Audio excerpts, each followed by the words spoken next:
Bismillahirrahmanirrahim. Assalamualaikum warahmatullahi wabarakatuh. Alhamdulillahi rabbil alamin. Wassalatu wassalamu ala asrafil anbiya'i wal mursalin wa ala alihi wa sahbihi wattabi'ina lahum bi ihsanin ila yaumiddin. Ya ayyuhalladzina amanu taqullaha haqqa tuqatih wa la tamutunna illa wa antum muslimun. Allahumma inna nas'aluka ilman nafi'a wa rizqan thayyiba wa amalan mutaqabbala. Allahumma inna nas'aluka al-huda wat-tuqa wal afafa wal ghina. Summa amma ba'd. Alhamdulillah. Hadirin rahimakumullah, kita ucapkan syukur dan puji kita kepada Allah Subhanahu wa taala. Pada pagi hari ini kita diberikan berbagai nikmat, terutama nikmat iman, Islam dan kesempatan sehingga bisa hadir di masjid ini melaksanakan sholat subuh berjamaah. Mudah-mudahan Allah Subhanahu wa taala menerima segala amal ibadah kita. Amin ya rabbal alamin.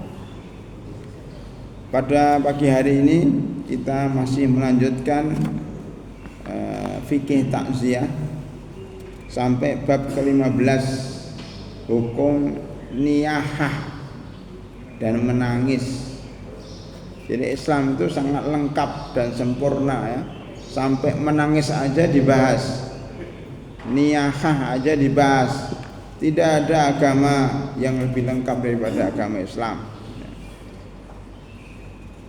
Masalah toilet masuk dengan kaki kiri, keluar dengan kaki kanan, dengan berdoa gufronak, itu tidak ada yang mengajar kecuali Islam. Sekarang masalah menangis, bagaimana hukum menangis ketika ditinggal orang-orang yang dicintainya, itu ajaran Islam juga ya berbicara tentang itu. Belum nanti masalah negara, bagaimana cara mengangkat kepala negara, bagaimana cara mengkritik para pemimpin, itu juga dibahas. Jadi dari masalah yang paling privasi, yang paling dianggap remeh, sampai masalah yang besar, itu ada semuanya. Maka kita harus melaksanakan Islam cara kafah. Ya ayyuhalladzina amanu dkhulu fis-silmi kaffah wa la tattabi'u khutuwatis syaitan. Wahai orang-orang beriman, masuklah Islam secara kafah, sempurna, seluruh ajaran Islam dari yang kecil sampai besar kita harus meyakininya, mempelajarinya, melaksanakannya. Jangan diambil setengah-setengah saja. Jadi pada hari rahimakumullah, an-niyaha atau menangis ya, terutama niyaha, an-niyaha itu adalah menjerit-jerit, mengeluarkan suara yang menunjukkan dia tidak ridho dengan takdir Allah Subhanahu wa taala. Itu namanya niyaha. Niyaha ini dilarang di dalam Islam ya, karena termasuk ya, adat jahiliyah ya, termasuk kebiasaan jahiliyah dan dianggap oleh sebagian ulama dosa besar. Imam Dhahabi di dalam kitab Al-Kabair ya, ada beberapa ulama yang mengarang buku khusus, di dalamnya disebutkan dosa-dosa besar. Salah satunya Imam Az-Zahabi sekitar abad ke-8. Beliau menulis buku menyebutkan sekitar 70 dosa-dosa besar. Di antaranya adalah an-niyahah. Halaman 309 beliau memasukkan niyahah dalam kategori dosa besar yang ke-49 ya, dari 70 dosa itu. Ini perlu dibahas ya di masjid-masjid.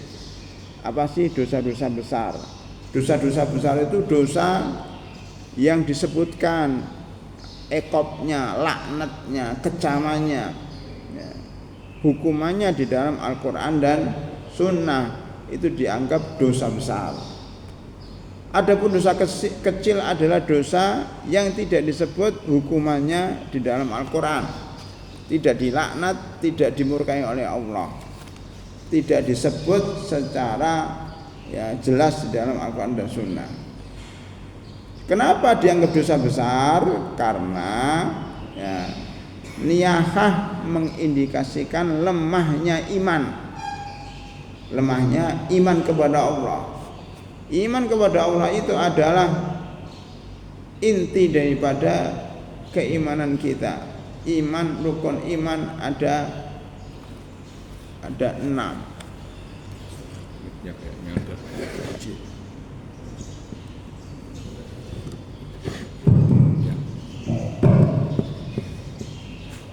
Rukun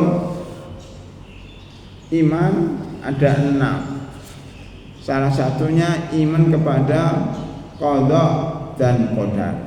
Dan niyahah ini tipis imannya kepada qada dan qadar. Enggak percaya dengan takdir Allah. Kalau setiap orang itu pasti meninggal dunia dan tidak percaya kepada kullu nafsin dha'iqatul maut. Ayat Al-Qur'an surat Ali Imran 185. Enggak percaya. Atau minimal dia tipis imannya.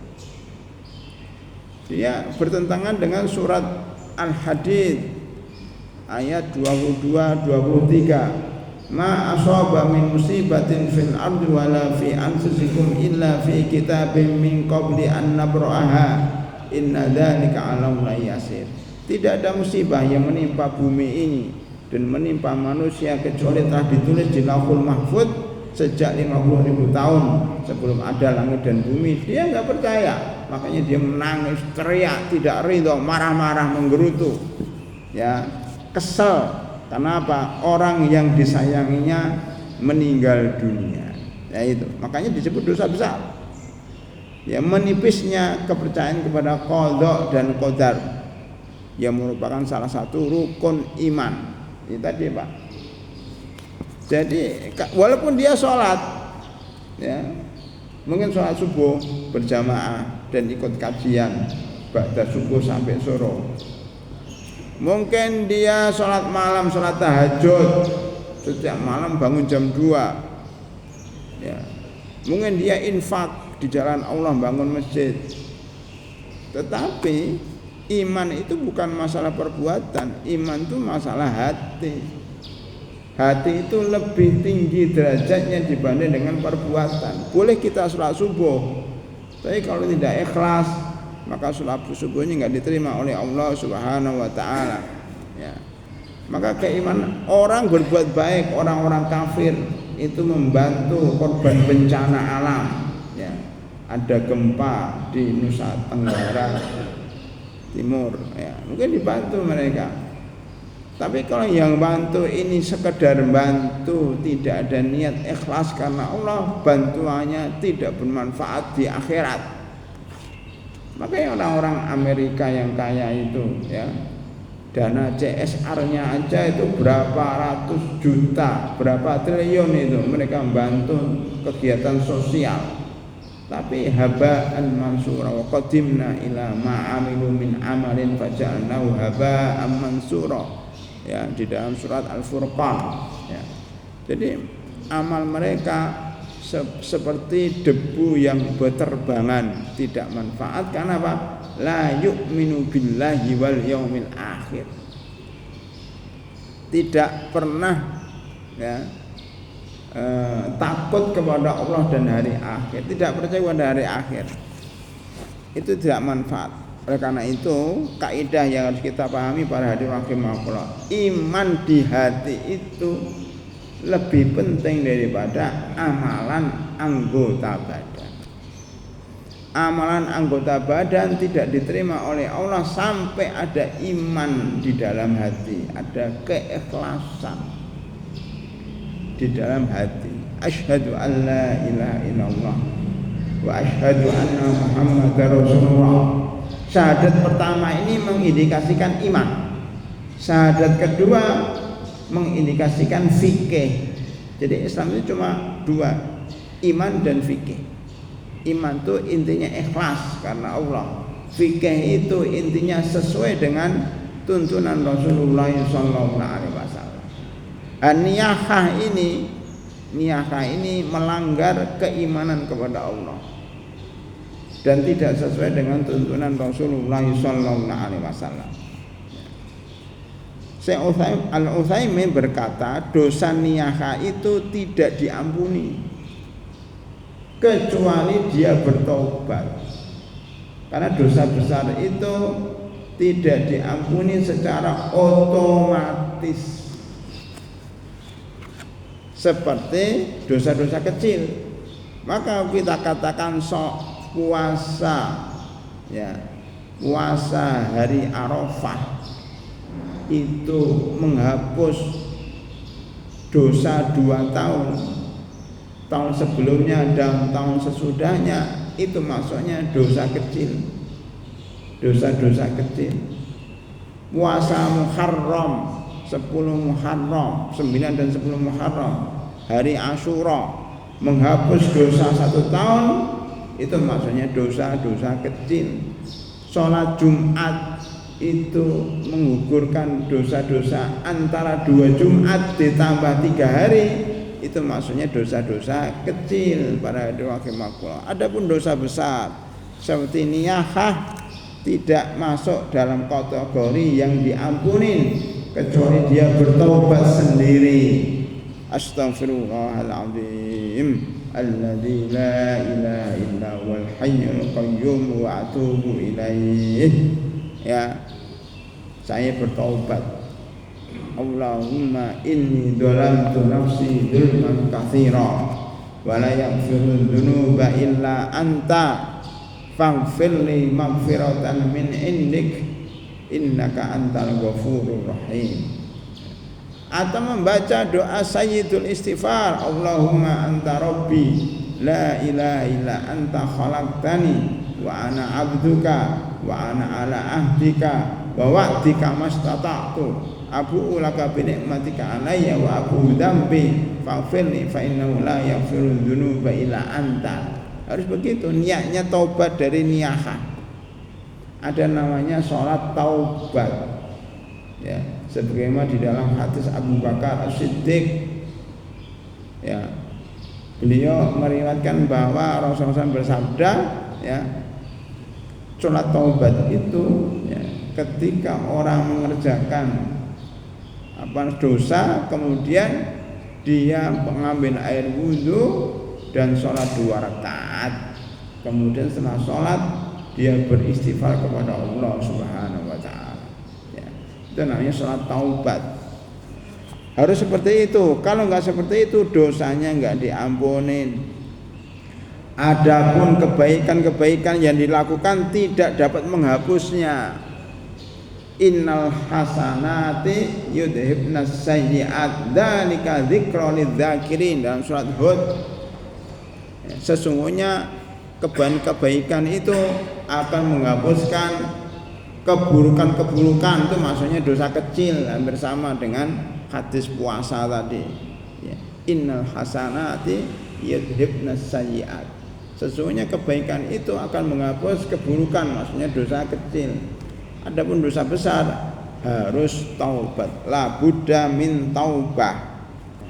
Ada rahimakumullah, di antara dalil-dalil keharaman niyahah yaitu menjerit-jerit, ya, meratapi mayit dengan menyaringkan suara serta mengulang-ulanginya, kadang menyebut kebaikan. Sebenarnya sebelum ini ada bab hukum memuji-muji mayit, itu bagaimana? Ya boleh, tetapi kalau berlebihan sampai dia niyahah jadi haram.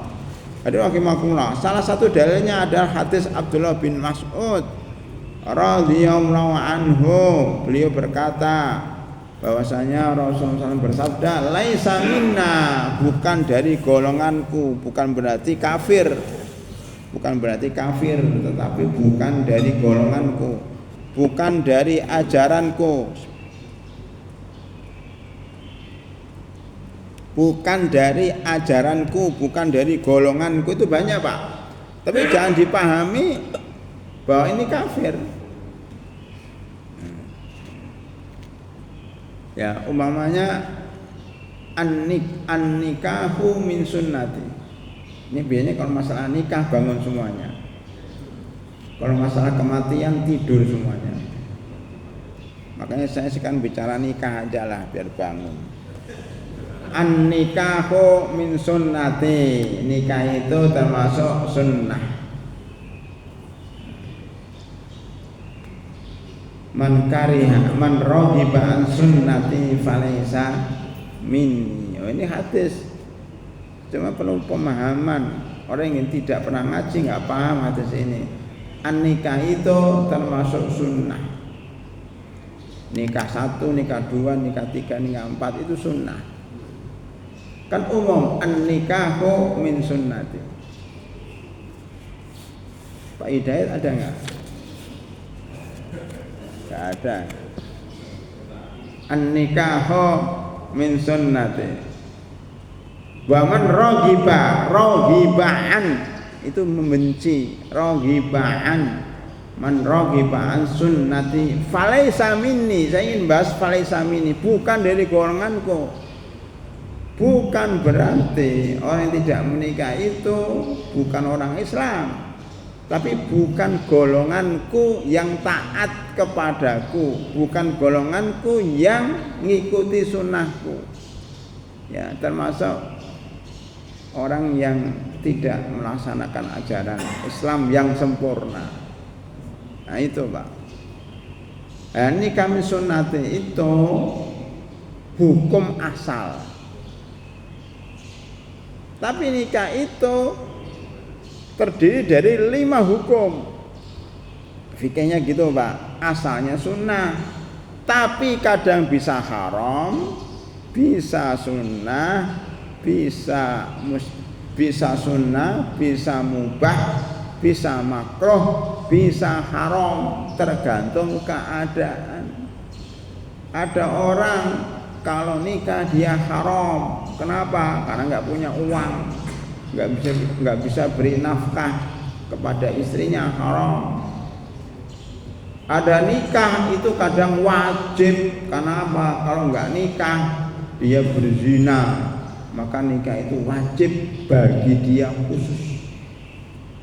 Ada nikah makruh, itu orang yang sibuk bekerja, sibuk belajar, tapi dia nggak punya syahwat kepada perempuan, maka ini makruh. Begitu seterusnya. Itu masalah nikah. Udah bangun semua kan? Udah, saya balik lagi ke masalah kematian. Laisa minna man latamal hudud wa syaqqal juyub wa da'a bid'awatil jahiliyah. Apa itu artinya? Bukan golonganku yang mukulin pipi. Kita lihat sekarang ada sekelompok kaum muslimin yang kalau ada upacara ritual ya, meratapin kematian seseorang, pukul pok itu udah niyahah. Ajarannya seperti itu, maka dikatakan di aliran sesat. Kenapa? Siapa yang mengajarkan orang meratap kematian, mukul-mukul pipi, mukul-mukul dada, ya, itu ajaran Syiah salah satunya. Ya. Kan nggak ada ajaran Islam. Nggak usah jauh-jauh, orang nggak usah meratapi kematian, ya. Hasan Husain, ya. Meratapin suaminya aja nggak boleh. Mukul man latamal hudud, mukul pipi ini tuh dicium, bukan tuh ditampar. Namparnya sendiri lagi. Ngapain menyakiti diri sendiri? Wasaqqal juyub, merobek bajunya, merobek baju apa, merobek juyub. Ini apa, kantongnya dirobek-robek. Saking sedihnya, saking bencinya. Wada'a bid'awal jahiliyah, teriak-teriak, ngomong apa enggak jelas, stres. Nah, itu bukan ajaran Islam para hadirin rahimakumullah. Orang Arab dulu Pak, kalau sedang stres, perempuannya ditinggal mati suaminya, ditinggal mati anaknya, ditinggal mati bapaknya, dia robek-robek baju, buka jilbab atau mungkin nggak pakai jilbab, kemudian rambutnya kan panjang itu Pak, rambutnya panjang kan, diputar-putar kepalanya, wong wong wong wong kayak kipas angin itu, wong wong wong wong, sampai teriak-teriak. Itu orang Arab jahiliyah, itu namanya niyahah, meratapi kematian. Kalau Islam mati ya mati aja. Mati ya, mati aja, tinggal dikafani, dimandiin, dikafani, dikuburkan, selesai. Didoakan, kita sholatkan, didoakan, itu aja. Praktis, sederhana Islam itu. Nangis boleh, cuma nanti kita bahas. Nangis boleh, sedih boleh, tapi jangan berbicara, jangan berteriak sesuatu yang tidak diridai oleh Allah Subhanahu wa taala. Laisa minna man latamal khudud wa syaqqal juyub wa da'a bid'awal jahiliyah. Itu. Hadis rahimakumullah. Hadis kedua, inna Rasulullah sallallahu alaihi wasallam bari'un minas soliqati wal haliqati wasyaqqati. Ada 3. Rasulullah SAW berlepas diri dari perempuan yang solikoh, teriak-teriak, jerit-jerit, histeris. Solikoh, wal halikoh, nyukur rambutnya. Perempuan kok gundul, dicukur rambutnya sampai gundul, itu nggak boleh. Menyalahi fitrah perempuan. Perempuan itu rambutnya harus panjang, karena rambut itu perhiasan. Coba bapak punya istri, punya anak perempuan gundul, enak nggak dilihat? Enak dilihat. Ini siapa ini? Ini perempuan atau tuyul? Tapi kalau laki-laki gundul masih oke. Ya, karena memang sunnahnya kalau umroh dan haji sunnahnya gundul. Kenapa? Karena rambutnya biar bersih dari dosa-dosa. Kalau perempuan jangan gundul, cuma cukup dipotong 3 helai ya, atau beberapa helai rambut saja. Nah, ini khaliqah, mencukur rambut, wasyaqah, yang merobek-robek. Jadi Rasulullah SAW itu bariun, berlepas diri dari 3 jenis wanita yang suka teriak histeris, ya suka menggundul rambut, yang suka menyobek baju. Itu ya dilaknat atau Rasulullah SAW berlepas diri darinya. Hadirin rahimakumullah. Yang ketiga, hadis Ummu Atiyah radhiyallahu an. Akhadha alaina an-nabiy sallallahu alaihi wasallam 'indal bai'ah alla nanuh. Jadi dulu ada namanya bai'ah perempuan. Ada bai'ah Aqabah 1, ada bai'ah Aqabah 2, ada bai'ah perempuan, ada bai'atul ridwan. Itu ada bai'ah itu apa? Bai'ah itu jual beli, tapi dalam masalah ini adalah salaman.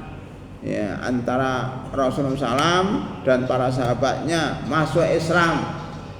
Orang Ansor dulu waktu mereka kafir di Yasrib di Madinah, mereka haji ke Mekah.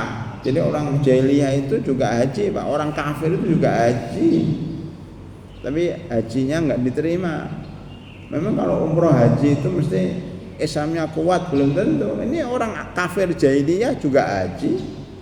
Abu Lahab, Abu Jahal, ya, orang kafir Quraisy haji. Bahkan mereka orang yang merawat Ka'bah. Siqayatul hajj, aja'atum siqayatul hajj wa imaratul masjidil haram. Ya, mereka itu DKM, ya Pak.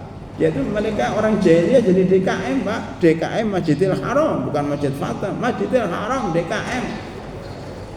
Siqayatul hajj, memberikan minuman kepada jamaah haji. Itu kebanggaan orang jahiliyah, tapi tidak bermanfaat. Ya, ngurusi Masjidil Haram itu kalau tidak ikhlas, Berarti belum tentu orang yang tinggal di Mekah itu lebih baik daripada yang tinggal di Villa Nusa Indah 3. Belum tentu. Karena ada orang yang mengatakan enak ya tinggal di Mekah. Belum tentu, Pak. Abu Lahab tinggal di Mekah, masuk neraka. Pak Agus, Pak Budi, Pak Chandra, Pak Dedi, Pak Ferry itu tinggal di Villa Nusa Indah 3. Tapi insya Allah mereka Muslim, ya mereka masuk surga. Pilih mana, Pak? Tinggal di Mekah tapi masuk neraka, atau tinggal di Villa Nusa Indah 3 tapi masuk surga? Ya pilih di sini. Jadi jangan menganggap setiap yang ke Mekah itu mesti lebih afdal, belum tentu. Kalau nggak ikhlas tidak ada manfaatnya. Ya. Mereka itu, Pak, dulu makanya gini, orang kafir dari Madinah dulu namanya Yasrib itu haji jahiliyah ya. Nabi Muhammad SAW baru diutus, ya baru diutus, ya itu mereka datang membuat tenda-tenda. Nabi Muhammad SAW itu dakwahnya mengetuk door to door, ya ngetuk tok tok tok. Permisi Pak, ada apa?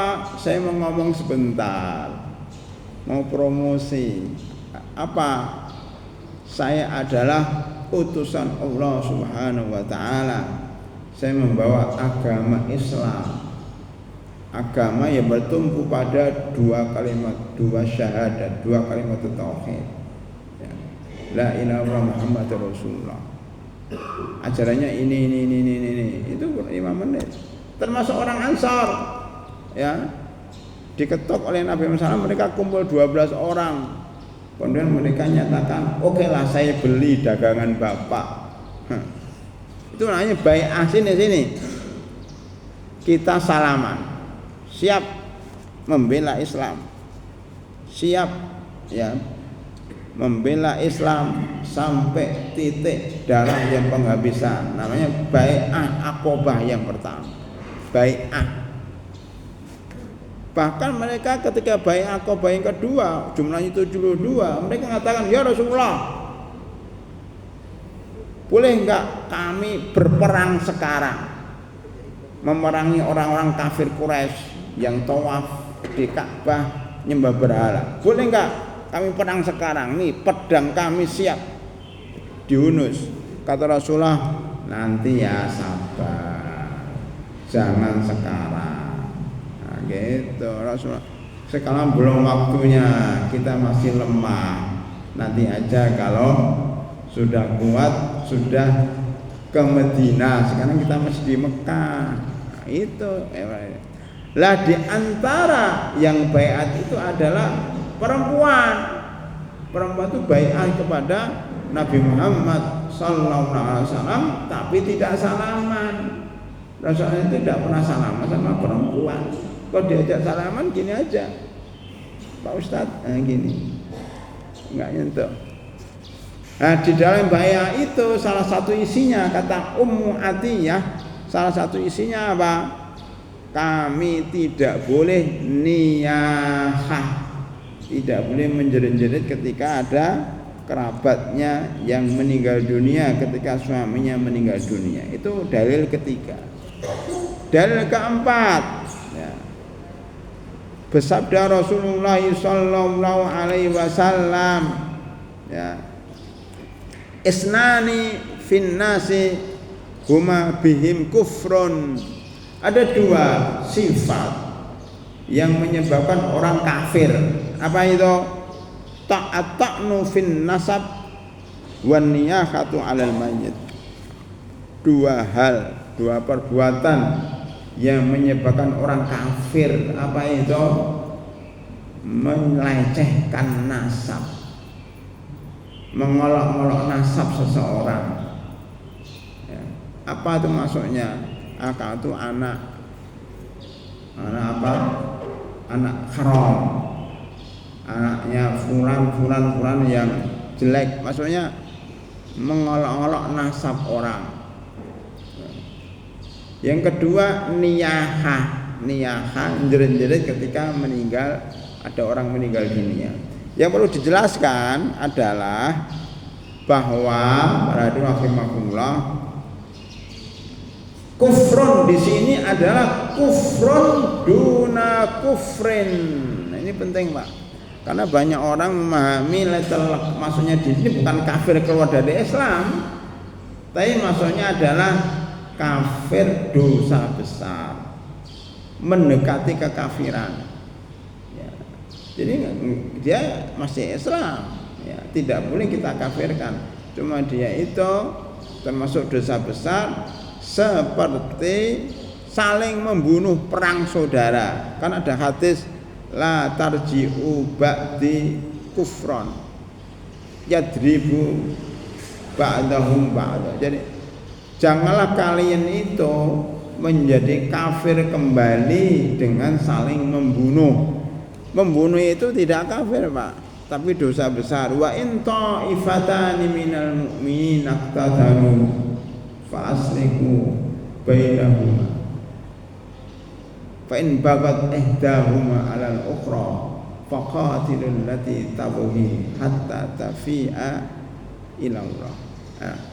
Hadirin rahimakumullah, wa in ta'ifatani minal mu'minina iqtatalu, jika ada dua kelompok kaum mukmin yang berperang, berarti kan berperangnya tidak menjadikan dia kafir, dia masih Islam, tetapi Islamnya lemah, ya, dia berbuat dosa karena perang saudara, membunuh temannya, berkelahi. Niyahah termasuk itu dosa besar, seperti membunuh, seperti berzina, seperti merampok, ya, dosa besar, ya, hampir menyebabkan kekafiran. Itu 4 dalil tentang keharaman niyahah. Pertanyaannya, boleh enggak menangis atas musibah? Jawabannya boleh, selama tidak menjerit, selama tidak berbicara dengan pembicaraan yang haram, ya. Dalilnya mana? 1, Abdullah bin Umar radhiyallahu anhu pernah berkata bahwasanya Rasulullah sallallahu alaihi wasallam mengunjungi Sa'ad bin Ubadah. Sa'ad bin Ubadah ini salah satu pemimpin Ansor, Sa'ad bin Mu'ad, Sa'ad bin Ubadah. Sa'ad bin Ubadah ini pernah sakit, dan bersama beliau ada Abdurrahman bin Auf, ada Sa'ad bin Abi Waqqas, ada Abdullah bin Mas'ud yang masih muda. Maka Rasulullah SAW menangis melihat keadaan sahabatnya yang mengenaskan, Sa'ad bin Abi Waqqas, Sa'ad bin Ubadah. Karena Rasulullah menangis, maka sahabatnya ikut menangis, haru.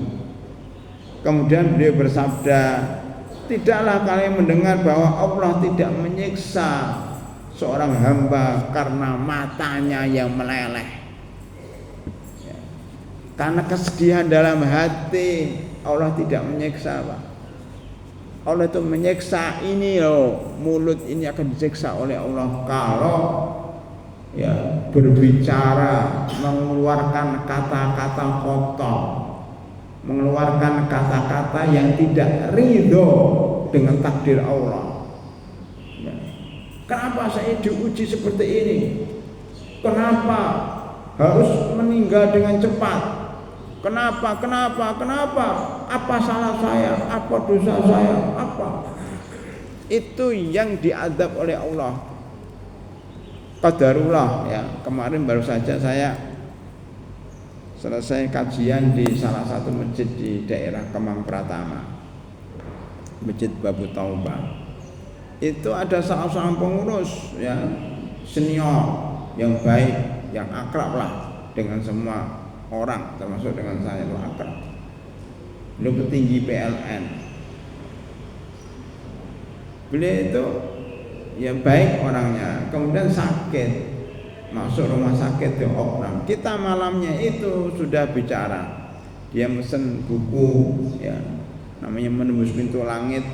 Ya udah, saya bawa untuk bekal beliau agar selalu berdoa menembus langit. Mudah-mudahan sakitnya disembuhkan oleh Allah Subhanahu wa taala. Saya titip sama salah seorang yang sering mengantar beliau. Ya. Udah bicara, dilihatkan foto-fotonya. Ternyata siangnya setelah pulang dari kajiannya di Sumarekon di Bekasi Utara, ada berita inna lillahi wa inna ilaihi raji'un, telah meninggal Bapak Fulan bin Fulan. Subhanallah. Ya, saya menulis ya, balasan WA itu setelah mendoakan. Masya Allah, tadi malam barusan kita membicarakan beliau ya, dan kita berharap beliau bisa sembuh dan bisa kembali bersama-sama DKM lainnya, bersama-sama jamaah masjid untuk ya, ikut kajian bersama-sama, ikut sholat jamaah bersama-sama. Tiba-tiba Allah telah memanggilnya, tidak disangka-sangka, baik keluarganya, teman kerabatnya, pengurus masjid maupun kita-kita ini, karena keadaannya baik-baik aja, tetapi Allah mentakdirkan dia meninggal dunia. Sudah, inna lillahi wa inna ilaihi raji'un. Ya. Allahumma jurni fi musibati wakhlufni khairan minha. Ya Allah, berikan pahala pada musibah yang menimpa kami, khususnya untuk keluarga ya, menimpa kami, dan gantikan yang lebih baik. Sudah, selesai itu aja. Nggak usah kenapa ya gitu. Kamu mau nangis jerit-jerit yang sampai pingsan ya, mau teriak-teriak sampai habis suara kamu, mau gulung-gulung sampai sakit semua badan kamu, mau jungkir balik ya, kaki di atas kepala di bawah, tidak merubah takdir dan tidak bisa menghidupkan orang mati. Berpikir yang jernih dong. Orang Islam itu orang yang paling berakal. Kalau udah mati ya sudah, mau jungkir balik nggak akan hidup. Terus manfaatnya apa? Teriak-teriak seperti itu dosa besar lagi. Itu Pak, larangan Islam kepada umatnya untuk teriak tidak seperti itu. Ya sudah, memang begitulah takdir. Kita suka nggak suka Pak, takdir itu jalan terus. Maka paling enak itu ridho. Ya Allah, saya ridho.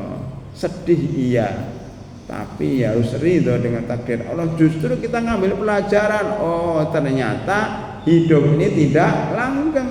Seandainya beliau sekarang meninggal dunia, mungkin suatu ketika giliran kita, mungkin beliau DKM di Masjid Kemang, kemungkinan besok-besok DKM Masjid Al-Fatah, mumpung kuburannya dekat di sini. Jadi biasa, kematian itu sesuatu yang biasa ya, akan menemui setiap manusia yang hidup. Maka persiapkan kematian itu justru lebih penting seperti itu para hadirin.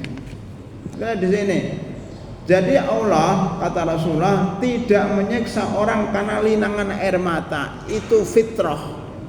Tidak menyiksa karena kesedihan hati, itu fitrah. Tapi menyiksa karena mulutnya berbicara sesuatu yang tidak diridhai oleh Allah Subhanahu wa taala. Hadis kedua dari Usama bin Zaid, ini lebih ngeri lagi. Bahwasanya Rasulullah sallallahu alaihi wasallam ketika diangkat kepada beliau putra anaknya yang sakaratul maut. Putra anaknya yang sakaratul maut. Maka kedua mata Rasulullah sallallahu alaihi wasallam berlinang air mata, beliau nangis juga sebagai manusia. Kemudian saat berkata, "Ya Rasulullah, kok nangis?" Memang enggak boleh kata Rasulullah. Nangis ini ada rasa kasih sayang yang Allah letakkan dalam jiwa para hambanya. Jadi nangis itu menunjukkan rasa kasih sayang, ya, hatinya ya luluh, ya hatinya sedih, itu biasa Pak. Jadi Allah itu menyayangi orang-orang yang punya rasa kasih sayang. Justru kalau orang sering menangis karena haru, itu Allah sayang.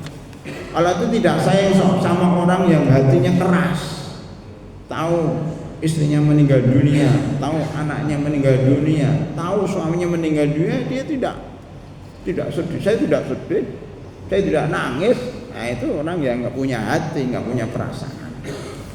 Itu Pak. Yang ketiga terakhir, ini sudah bel ya. Hadis Anas bin Malik radhiyallahu anhu, bahwasanya Rasulullah sallallahu alaihi wasallam masuk ke tempat putranya namanya Ibrahim. Jadi Rasulullah SAW itu punya anak, punya putra atau putri 7. Dihafal Pak ya. Yang 6 dari Khadijah, yang 1 dari ya Maryah Kiptiyah dari Mesir itu. Jadi anaknya ada yang keturunan Mesir. Dari Khadijah ada 6, 2 laki-laki, 4 perempuan. Yang laki-laki meninggal dunia semua waktu kecil. Ujiannya berat loh Pak. Bapak alhamdulillah anak-anak Bapak sudah besar. Anak Rasulullah nggak ada yang besar, meninggal semua. Bahkan yang putri meninggal semua. Kecuali Fatimah. Fatimah itu yang paling terakhir. Paling terakhir meninggal dunia setelah Rasulullah SAW. Itu Nabi loh, diuji. Kita masih mendingan, keluarga kita masih lengkap kali ya. Ada rahimakumullah. Jadi ketika Nabi Ibrahim, jadi gini, Nabi Muhammad SAW itu punya anak dari Maryah Kiptiyah, hadiah wanita yang dihadiahkan kepada Rasulullah dari Raja Mesir. Kemudian hamil. Jadi lahirlah Ibrahim. Ibrahim ini lahir, kemudian beberapa hari meninggal dunia pas gerhana matahari. Jadi kalau Bapak sholat gerhana matahari, ya itu sekali itu aja.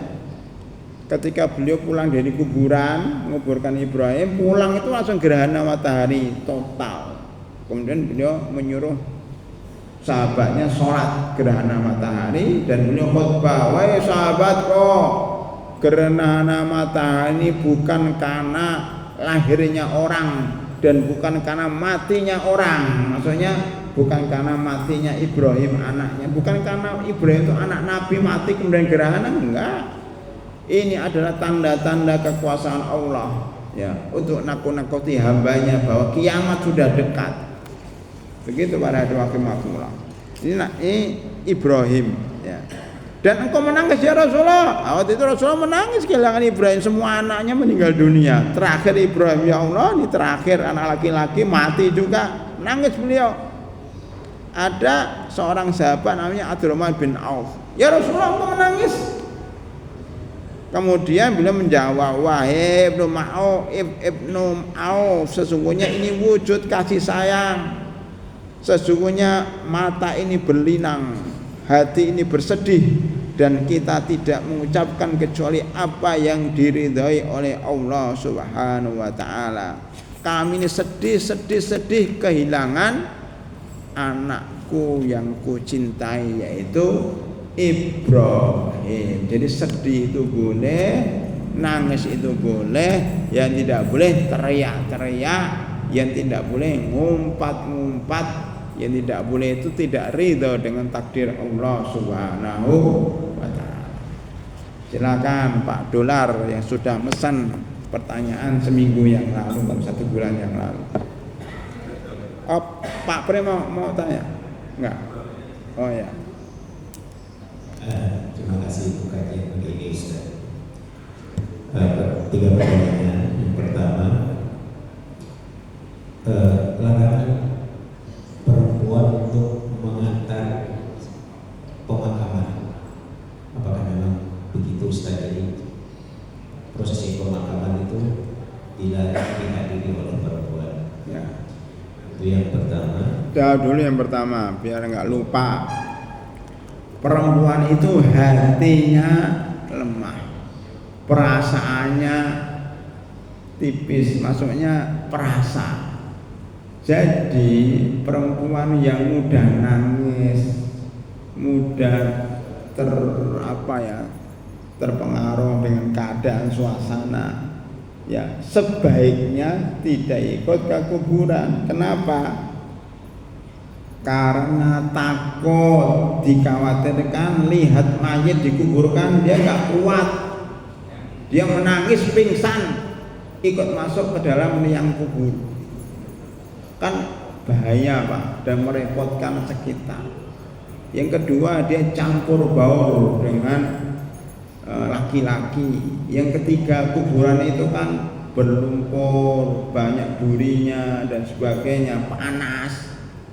Maka tidak dianjurkan perempuan itu ikut ke kuburan, kecuali ya kalau dia memang kuat, kemudian dia masih kuat, ya tidak membutuhkan pertolongan orang dan dia tegar, silakan, tetapi tidak dianjurkan karena faktor itu. Jadi Islam itu melindungi wanita, bukan membiarkan wanita begitu aja, melindungi. Maka sebaiknya di rumah aja ya. Toh sudah melihat ketika mati, sudah sholat, sudah nangis sampai air matanya habis, masa digondeli terus sampai kuburan? Terus di kuburan mau apa? Nah, gitu. Udah di rumah aja istirahat, biar yang kuburkan laki-laki yang kuat, yang tahan panas, yang tahan duri, itu aja. Nanti malah tambah sedih, saudari. Itu anjurannya di rumah. Di kuburan boleh dalam keadaan tertentu, tapi tidak dianjurkan. Itu pertama. Yang kedua apa? Ini sudah di zaman medsos ini. Sering kami itu suka menerima foto jenazah. Misalnya ada orang yang wafat, meninggal, kecelakaan atau kena serangan jantung, atau kadang-kadang ada orang kecelakaan, ada yang meninggal divideokan, disebarkan lewat media sosial. Ini hukumnya bagaimana ya Ustaz? Hukumnya? Boleh enggak? Boleh kan? Oh ya. Kalau nggak salah, bulan lalu telah kami sampaikan hukum mengekspos orang yang meninggal, mengumumkan orang yang meninggal, pernah kami sampaikan. Jadi sebenarnya mengumumkan dengan tujuan baik, yaitu supaya didoain, itu boleh. Tetapi kalau mengumumkan, memvideokan, mengekspos karena niatnya bangga, itu tidak boleh. Contohnya dulu waktu saya kecil sering baca di salah satu koran Jawa Timur, ya Pak, ya dari Jawa Timur tadi siapa? Itu bukan koran mana saja waktu belum ada media sosial. Itu satu koran, satu halaman koran itu mahal itu Pak, kalau iklan isinya cuma telah wafat saudara kami, bapak kami, satu halaman ditulis yang ikut berduka cita fulan sampai 100 orang ditulis semuanya. Apa manfaatnya?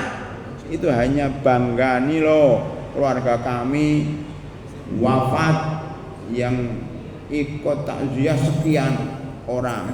Nah itu nggak boleh Pak, kalau niatnya seperti itu. Jadi kalau masalah nikah sih oke ya, orang memberikan bunga selamat nikah. Sekarang enggak, justru yang mati Pak. Sekarang ini pejabat, artis, tokoh itu yang beri bunga itu banyak banget. Fulan ikut berduka juga, fulan ikut berduka, atau 100-an di depan rumahnya. Terus manfaatnya apa? Habis itu tidak mau dihilangkan, biar berminggu-minggu berjajar itu karangan bunga itu. Apa tujuannya coba? Nggak mau diambil-ambil, biar kelihatan bahwa banyak orang bela sungkawa terhadap orang itu. Nah itu niatnya udah nggak benar ya. Maka udah, jadi niatnya itu menyebarkan tuh untuk didoakan telah meninggal dunia anggota DKM Bapak Fulan, ya anggota Masjid Al-Fatah.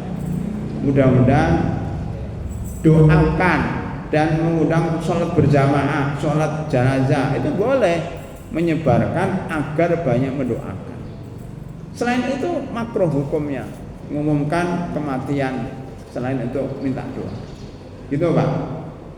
Di medsos itu seperti itu.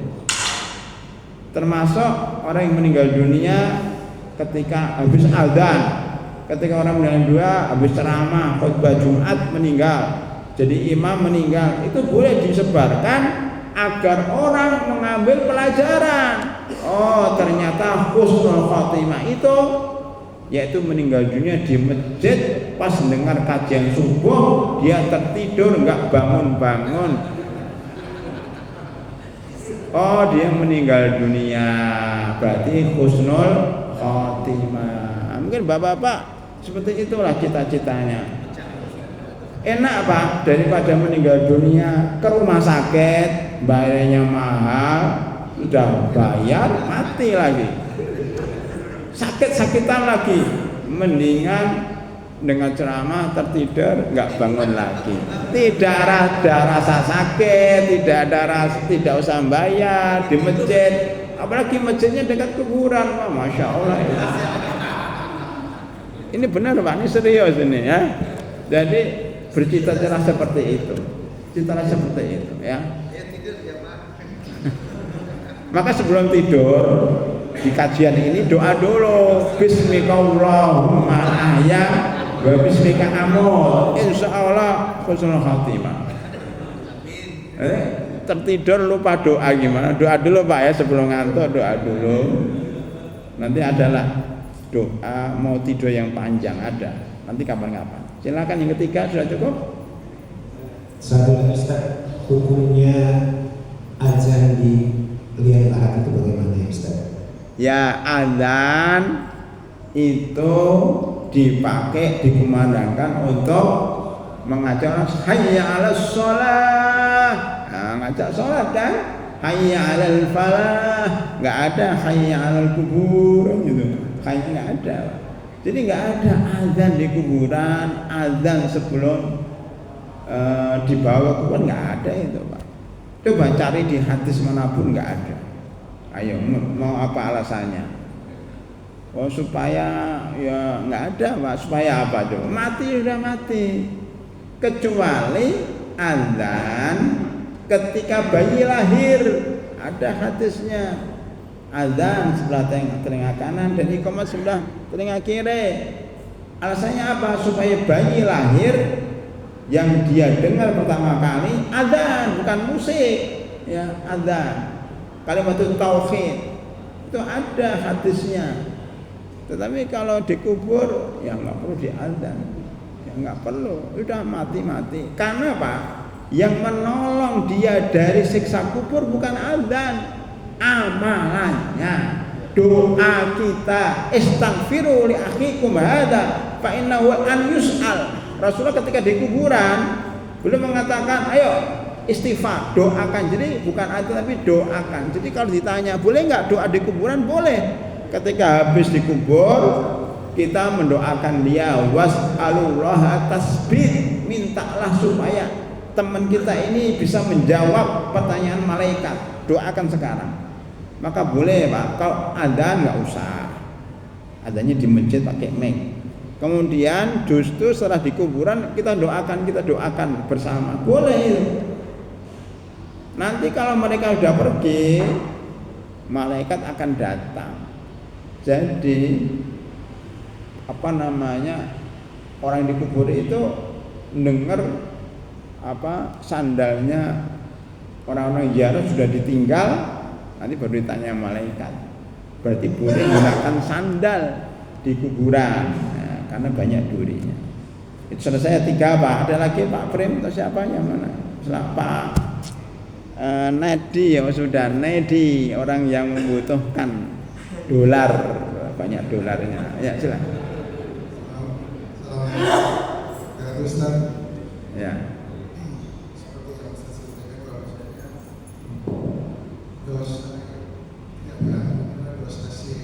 Ya, dosa syirik itu tidak diampuni sampai dia meninggal tidak taubat. Ya.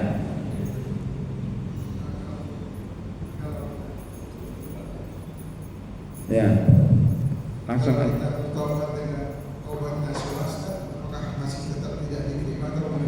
Ya, jadi firman Allah dalam surat An-Nisa ada 2 ayat Pak ya.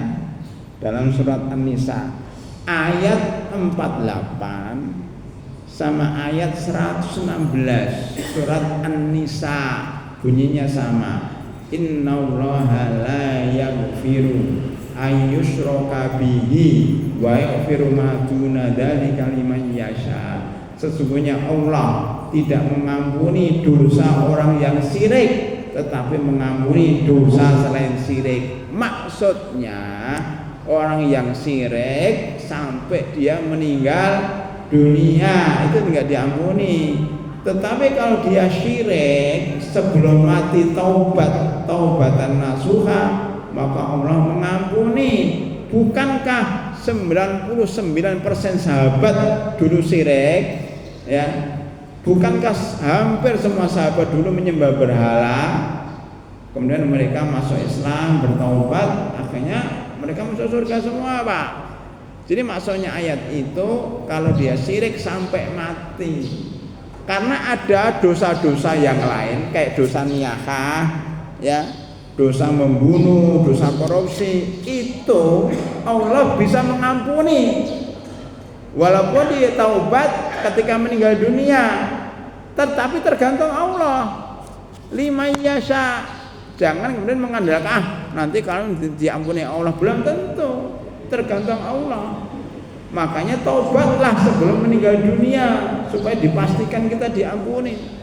Jadi Allah itu ketika orang meninggal dunia Pak, yang syirik pasti tidak diampuni, langsung masuk neraka. Yang dosa besar Allah lihat dulu, ini diampuni enggak orang ini, lihat dulu, oh ini diampuni, akhirnya masuk surga. Ini enggak diampuni, masuk neraka. Termasuk niyahah Pak. Niyahah ini harus taubat. Kalau dia meninggal dunia dalam keadaan niyahah jeret-jeret, itu Allah mengampuni bisa, tapi kadang tidak mengampuni. Liman yasha. Maka daripada enggak jelas mendingan taubat kepada Allah Subhanahu wa taala. Saya kira itu Pak ya pemahamannya. Ya. Saya kira cukup ya, mudah-mudahan sudah suruk ya. Sudah boleh. Sudah boleh sholat suruh. Kalau sudah boleh, marilah kita akhiri kajian kita ini. Mudah-mudahan bermanfaat dan mudah-mudahan kita dijauhkan dari perbuatan dosa, dan mudah-mudahan Allah memberikan kita kekuatan iman ketika ditakdirkan sesuatu yang buruk ya di antara kita sabar, kita mengucapkan inna lillahi wa inna ilaihi raji'un, tidak perlu panik, tetap beriman kepada Allah.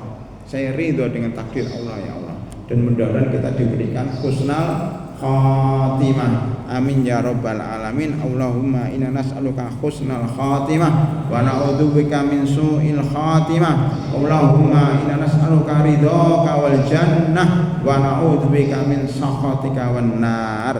Amin ya rabbal alamin. Subhanakallahumma bihamdika asyhadu an la ilaha illa anta astaghfiruka wa atubu ilaik. Assalamualaikum warahmatullahi wabarakatuh.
lupa mematikan